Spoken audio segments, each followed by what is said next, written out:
prank calls as a craft in radio have been going for decades and decades. They're not just part of one radio station or one network there or one country. They're done worldwide, and no one could reasonably have foreseen what ended up being an incredibly tragic and a very sad day for us. Jacintha Sardana's body was found early on Friday morning, and police say there are no suspicious circumstances. She'd worked at the King Edward VII Hospital as a nurse for more than 4 years. Andrew Thomas is in Sydney, where ZDay FM is based. Tell us more about the press conference, Andrew. Well, at that same press conference, Reece Holleran said that the presenters involved in this prank call gone horribly wrong, if you like, are absolutely shattered at what has happened. They're now effectively suspended. They won't be returning to their radio show until further notice.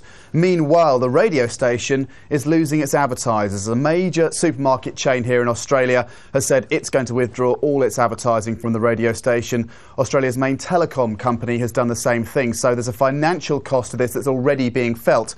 You played that clip and he said that he didn't think that any laws had been broken, the CEO of the radio station group, and that may well be the case, but Australia's media regulator is looking into this anyway to see if any laws have been broken. But the reaction of the general public says quite a lot in itself. The Facebook page, for example, of the radio station group has been inundated with vitriol, frankly, from listeners complaining about the fact that these presenters now have blood on their hands. The people who we've talked to in Sydney as well feel that the presenters bear some responsibility for what has happened.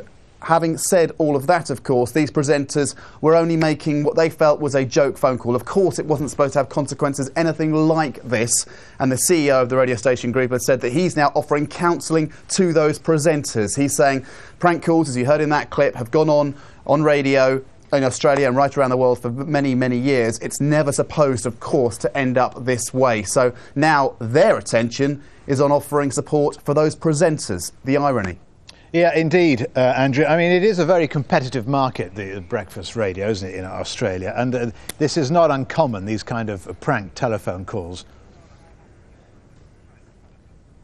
No, not at all. And these prank calls have gone on. It's not just Australia. I mean, you can hear I'm British, and these same sorts of calls have gone on for many, many years in the UK as well. Again, they're not supposed to have consequences, anything like this. And let's bear in mind, a lot of people in Australia were laughing at this joke just 2 days ago. They were saying how funny it all was. And while the presenters did offer an apology straight afterwards when the angry reaction came out of the palace in London, at the same time, they were joking about it on air. They were lapping up all the attention that the world's media were giving them. This radio station has been in trouble before. Another of their flagship presenters got on a 14-year-old girl some months ago, strapped her to a lie detector test as a joke, started asking her about her sex life. You can imagine that didn't go very, very well with the regulators. They were wrapped across the knuckles for that one. Again, advertisers pulled out temporarily. But as you say, a very competitive market, and it only takes a bit of time before radio stations push the boundaries again. And of course, yet to be seen in this case whether that will happen. But for the moment, those particular presenters won't be on air